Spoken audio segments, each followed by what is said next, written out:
राष्ट्रीय खेल पुरस्कार 2024 की हुई घोषणा। हरियाणा की मनु भाकर, पंजाब के हरमनप्रीत समेत 4 को खेल रत्न, 32 खिलाड़ियों को अर्जुन पुरस्कार व 3 कोच को मिलेगा द्रोणाचार्य अवार्ड। राज्यपाल गुलाब चंद कटारिया ने चंडीगढ़ ट्रैफिक पुलिस की वार्षिक रिपोर्ट 2023 की जारी। हादसों में 24% की कमी को बताया सराहनीय। कहा, पाठ्यक्रम में भी शामिल हो ट्रैफिक जागरूकता का सबक।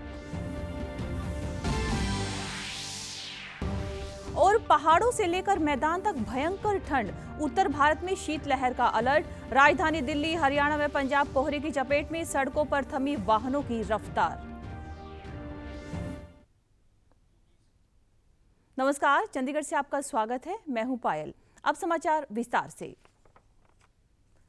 खेल मंत्रालय ने राष्ट्रीय खेल पुरस्कारों की घोषणा कर दी है। ध्यानचंद खेल रत्न पुरस्कार के लिए पेरिस ओलंपिक में निशानेबाजी से पदक जीतने वाली मनु भाकर, शतरंज के विश्व champion D Gukesh, para athlete Praveen Kumar व भारतीय पुरुष हॉकी टीम के कप्तान हरमनप्रीत सिंह को चुना गया है। इसके अलावा हरियाणा से निशानेबाज सरबजोत सिंह, पहलवान अमन सहरावत समेत 11 खिलाड़ियों को अर्जुन पुरस्कार से सम्मानित किया जाएगा, जबकि सोनीपत से हॉकी कोच संदीप सांगवान को द्रोणाचार्य पुरस्कार मिलेगा। अवार्ड की घोषणा होने पर भारतीय पुरुष हॉकी टीम के कप्तान हरमनप्रीत सिंह ने खुशी जाहिर करते हुए कहा कि खेल रत्न मिलना खिलाड़ी को बेहतरीन प्रदर्शन करने के लिए प्रेरित करते हैं। उन्होंने खेल रत्न पुरस्कार के लिए सरकार का आभार जताया है। जब अवार्ड्स मिलते हैं, बड़े अवार्ड्स मिलते हैं, इंडिविजुअली आपको रिकग्नाइज किया जाता है तो बहुत मोटिवेट होते हैं बंदा इससे। और आई थिंक ये चीज़ मेरे को और पुश करती है मेरी लाइफ में कि आपने और हार्ड वर्क करना है एंड और जो आपके गोल्स हैं, जो आपकी अचीवमेंट्स आप करना चाहते हो अचीव, उसके प्रति बहुत आई थिंक करता है कि आपने और हार्ड वर्क करना है सर। तो मेरे लिए बहुत बड़ी बात है।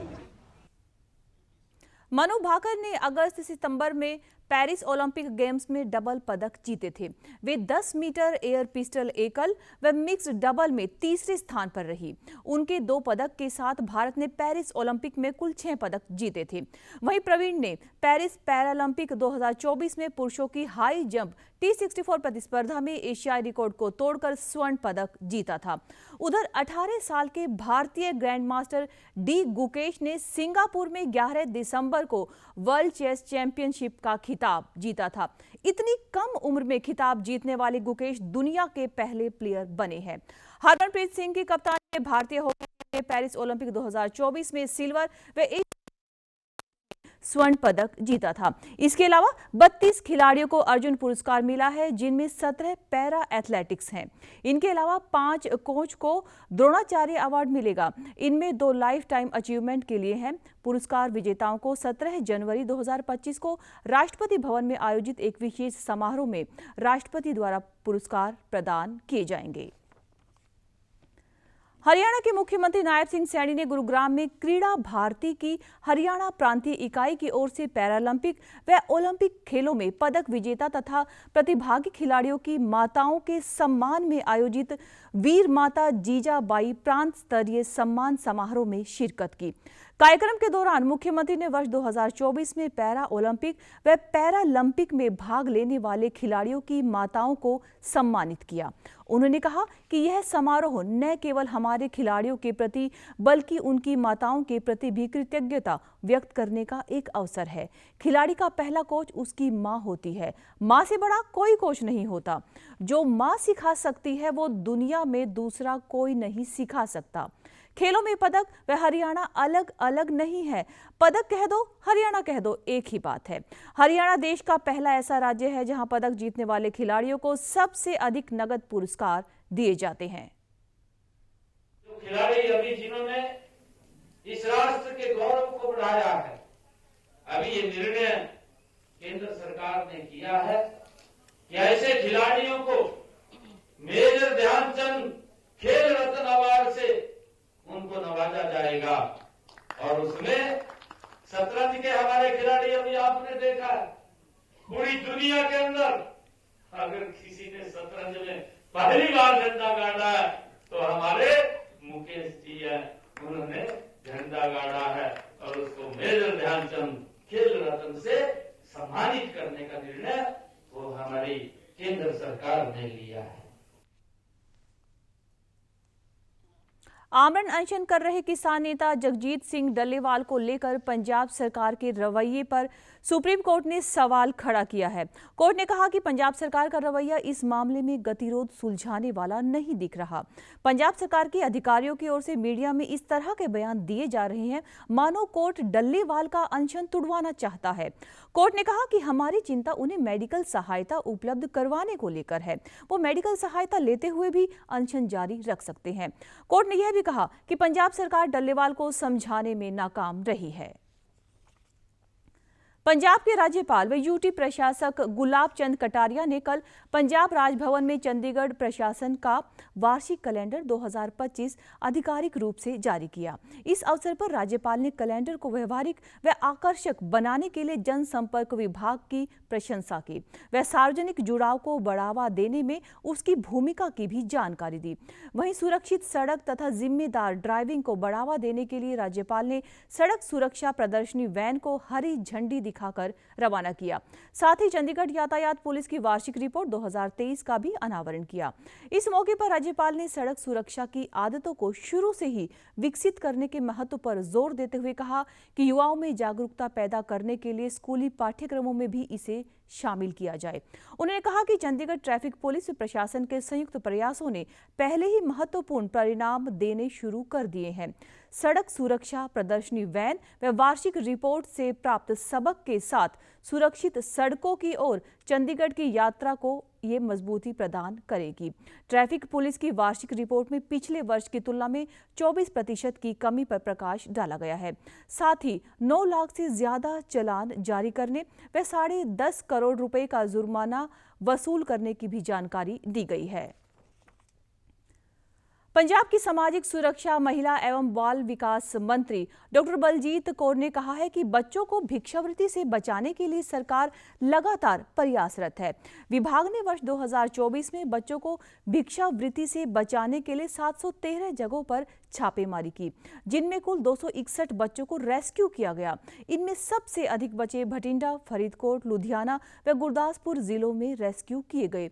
इस परियोजना के तहत विभिन्न विभागों के साथ मिलकर बच्चों को भिक्षावृत्ति से मुक्त करके उनकी शिक्षा व उनके उज्जवल भविष्य के लिए प्रयास किए जा रहे हैं। इसके अंतर्गत 15 अनाथ बच्चों को राज्य में चल रहे बाल गृहों में भेजा गया है, जहां पर उन्हें शिक्षा, भोजन व अन्य स्वास्थ्य सुविधाएं प्रदान की जा रही हैं। शेष बच्चों को बाल कल्याण समिति के माध्यम से उनके अभिभावकों को सौंपा गया है। इनमें से 18 बच्चों को स्पॉन्सरशिप स्कीम का लाभ, 105 बच्चों को स्कूलों में दाखिला व 3 बच्चों को आंगनबाड़ी केंद्रों में प्रवेश दिलाया गया है। कैबिनेट मंत्री ने आम जनता से अपील की है कि वे बच्चों को भिक्षा ना दे और न ही ऐसे मामलों की सूचना निकटतम बाल कल्याण समिति या फिर जिला बाल सुरक्षा इकाई को दें। पंजाब के जेल मंत्री लालजीत सिंह भुल्लर ने कल जेल विभाग में जेबीटी अध्यापकों के पदों पर पहली बार ऐतिहासिक नियमित भर्ती करते हुए 15 शिक्षकों को नियुक्ति पत्र सौंपे। पंजाब भवन में आयोजित नियुक्ति पत्र वितरण समारोह के दौरान जेल मंत्री ने कहा कि ये अध्यापक कैदियों व उनके बच्चों को शिक्षित करने तथा कैदियों को समाज की मुख्य धारा में शामिल करने में महत्वपूर्ण भूमिका निभाएंगे। उन्होंने बताया कि पहले इन पदों पर अस्थायी नियुक्तियां की जाती थी। नवनियुक्त अध्यापकों को उनके घरों के निकट तैनाती दी गई है ताकि वे अपनी ड्यूटी सुगमता के साथ निभा सके। जेल मंत्री ने कहा कि हाल ही में पूरी हुई भर्ती प्रक्रिया के तहत 738 वार्डन व 25 मैट्रन पहले ही अपनी ड्यूटी संभाल चुके हैं। इसके अलावा 175 वार्डन तथा 4 मैट्रन सहित गार्ड स्टाफ के 179 पदों पर भर्ती प्रक्रिया प्रगति पर है। उन्होंने बताया कि विभाग के शिक्षा दाता प्रोजेक्ट के तहत इस समय लगभग 2200 कैदी विभिन्न शैक्षिक कोर्स भी कर रहे हैं।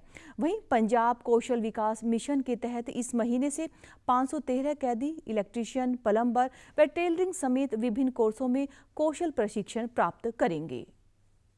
ਦੀ ਜ਼ਿੰਮੇਵਾਰੀ ਨਹੀਂ, ਇਹ ਉਹਨਾਂ ਵਿਦਿਆਰਥੀਆਂ ਨੂੰ ਇਹ ਵੀ ਸਿੱਖਿਆ ਦੇਣਗੇ ਕਿ ਜੇ ਤੁਸੀਂ ਜੁਰਮ ਕਰ ਬੈਠੇ ਜੇ, ਗਾਂ ਆਉਣ ਵਾਲਾ ਸਮਾਂ ਆਪਦੇ ਪਰਿਵਾਰ 'ਚ ਆਪਦੇ ਮਾਤਾ ਪਿਤਾ ਆਪਦੇ ਬੱਚਿਆਂ 'ਚ ਜਾ ਕੇ ਖੁਸ਼ੀਆਂ ਖੇੜੇ ਮਾਣੋ, ਆਪਦੇ ਬੱਚਿਆਂ ਨੂੰ ਪੜ੍ਹਾਓ ਤੇ ਆਪਦਾ ਜਿਹੜਾ ਪਰਿਵਾਰ ਹੈ ਉਹਨੂੰ ਪਾਲੋ ਤੇ ਤੁਹਾਡਾ ਆਉਣ ਵਾਲਾ ਸਮਾਂ ਤਰੱਕੀ ਵਾਲਾ ਹੋਵੇ। ਵੇਖੋ ਜਿਹੜਾ ਗੁਰੂ ਹੁੰਦਾ ਨਾ, ਗੁਰੂ ਟੀਚਰ, ਇਹ ਰੱਬ ਦਾ ਦੂਜਾ ਰੂਪ ਹੁੰਦਾ ਹੈ। मुख्यमंत्री नायब सिंह सैनी ने आज गुरुग्राम के पीडब्ल्यूडी रेस्ट हाउस में उद्योगों एवं मैन्युफैक्चरिंग इकाइयों के प्रतिनिधियों के साथ वर्ष 2025-26 के बजट के लिए प्री बजट परामर्श बैठक की अध्यक्षता की है। बैठक में उद्योग एवं वाणिज्य मंत्री राव नरबीर सिंह भी उपस्थित रहे। बैठक के बाद मुख्यमंत्री ने बताया कि उद्यमों के साथ विकसित भारत विकसित हरियाणा को लेकर कार्य योजना व हरियाणा के नॉन स्टॉप विकास पर गहन चर्चा हुई। यह बैठक प्रदेश के आर्थिक भविष्य को मजबूत बनाने व विकास की दिशा में नए कदम उठाने की दिशा में अत्यंत महत्वपूर्ण है। उन्होंने कहा कि 2025 में नई उद्योग नीति को भी लागू किया जाएगा। इसके अलावा प्रदेश में 10 नए IMT स्थापित किए जाएंगे। गुरुग्राम में लगातार विदेशी निवेश बढ़ रहा है। शायद यही कारण है कि यह शहर अब ग्रेटर गुरुग्राम की तरह अग्रसर हो रहा है। सीएम ने कहा कि आगामी बजट से अलग अलग हितधारकों से चर्चा करके सभी वर्गों के कल्याण के लिए बजट तैयार किया जाएगा। एक विकसित हरियाणा बनने में और हमारे यहाँ पर अच्छी संख्या में इन्वेस्टर्स के लिए लोग आए, उसके लिए हमने उनसे सुझाव लिए थे और उन्होंने कहा कि हम 2025 में एक न्यू इंडस्ट्री पॉलिसी वो भी हम लेकर के आ रहे हैं ताकि और ज़्यादा इन्वेस्टर्स हरियाणा के अंदर आ सकें। हमने अपने संकल्प पत्र में भी कहा है कि हम 10 जिलों के अंदर IMT हम बनाने वाले हैं, उसको लेकर के भी बजट के अंदर हमने सुझाव लिए हैं।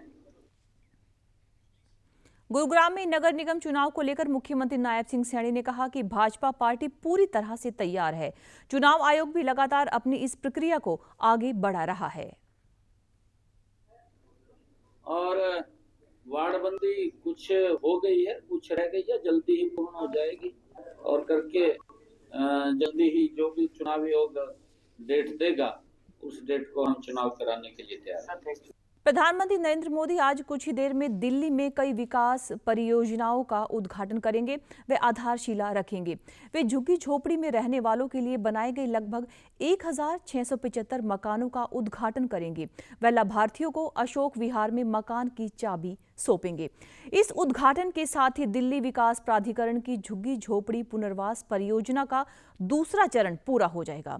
इस परियोजना का उद्देश्य झुग्गियों में रहने वालों को जीवन यापन के लिए पर्यावरण के अनुकूल व स्वास्थ्यकर माहौल उपलब्ध कराना है। प्रधानमंत्री दिल्ली विश्वविद्यालय में 600 करोड़ रुपए से अधिक की 3 नई परियोजनाओं का भी शिलान्यास करेंगे। वे नजफगढ़ के रोशनपुरा में वीर सावरकर कॉलेज की आधारशिला रखेंगे। दिल्ली विश्वविद्यालय के कुलपति योगेश सिंह ने आकाशवाणी को बताया कि प्रधानमंत्री पूर्वी दिल्ली में सूरजमल बिहार में ईस्टर्न कैंपस व द्वारका में वेस्टर्न कैंपस के एकेडमिक ब्लॉक का शिलान्यास भी करेंगे। सर्दी और शीतलहर का सितम लगातार जारी है। पहाड़ों पर बिछी बर्फ की चादर से मैदानी इलाकों में भी तापमान में भारी गिरावट आई है। मौसम विभाग ने 4 से 7 जनवरी तक पश्चिमी विक्षोभ के सक्रिय होने से पहाड़ी क्षेत्रों में बारिश के साथ भारी बर्फबारी की संभावना जताई है। राजधानी दिल्ली में आज सुबह घना कोहरा छाया रहा, जिससे विजिबिलिटी 200 मीटर से भी कम रही, जिससे यातायात काफी बाधित रहा।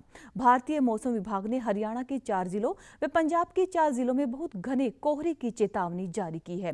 कोहरे की वजह से ट्रेनें देरी से चल रही हैं, साथ ही दिल्ली हवाई अड्डे पर उड़ानें भी प्रभावित हो रही हैं। पंजाब के जालंधर में विजिबिलिटी 5 मीटर से भी कम रही, जिससे वाहनों की रफ्तार थम सी गई। पंजाब में 3 दिनों के लिए बारिश का अलर्ट भी जारी किया गया है। मौसम विभाग के अनुसार चंडीगढ़ में मौसम की स्थिति सामान्य रहेगी। यहां पश्चिमी विक्षोभ के साथ सक्रिय होने का ज्यादा असर नहीं दिखेगा। शुक्रवार सुबह छाई घनी धुंध से लोगों को थोड़ी परेशानी का सामना करना पड़ा। लोगों का कहना है कि विजिबिलिटी कम होने व ठंड बढ़ने से काफी परेशानी हो रही है। टेम्परेचर बिल्कुल डाउन है जी, और आज तो धुंध और कोहरा भी काफी जमा हुआ है। आने जाने में भी बड़ी दिक्कत हो रही है सुबह से। मैं तो लोगों को यही बोलना चाहता हूँ कि घर पे रहें, बहुत ज़्यादा ठंड है। कोई ज़रूरी काम है तो उसके लिए बाहर जाएं। धुंध के कारण पूरी सड़क पे कोहरा ही कोहरा है, इसमें कोई एक्सीडेंट भी हो सकता है या कुछ भी दिक्कत आ सकती है। ठंड सर बहुत ज़्यादा है। सुबह की जो धुंध है बहुत पड़ी आई जाती है। ਧੁੰਦ ਨਾਲ ਵੀ ਮਤਲਬ ਅੱਗੇ ਤੱਕ ਕੁਝ ਨਹੀਂ ਦਿਸ ਰਿਹਾ। ਗੱਡੀਆਂ ਵਾਲਿਆਂ ਨੂੰ ਬਹੁਤ ਔਖਾ ਹੈਗਾ ਚਲਾਉਣੀਆਂ, ਔਰ विजिबिलिटी बहुत कम है। जनता को यही है संदेशा सर भी घर रहो अपदे और जरूरी काम से बाहर निकलो, नहीं जिन्ना बचा जा सकता ठंड तो बचना ही चाहिए। और आप हमारे समाचार YouTube channel DD news Chandigarh, Facebook DD news Chandigarh और social media X DD news CHD पर भी देख सकते हैं। इसी के साथ चंडीगढ़ से समाचारों का सिलसिला समाप्त होता है। नमस्कार।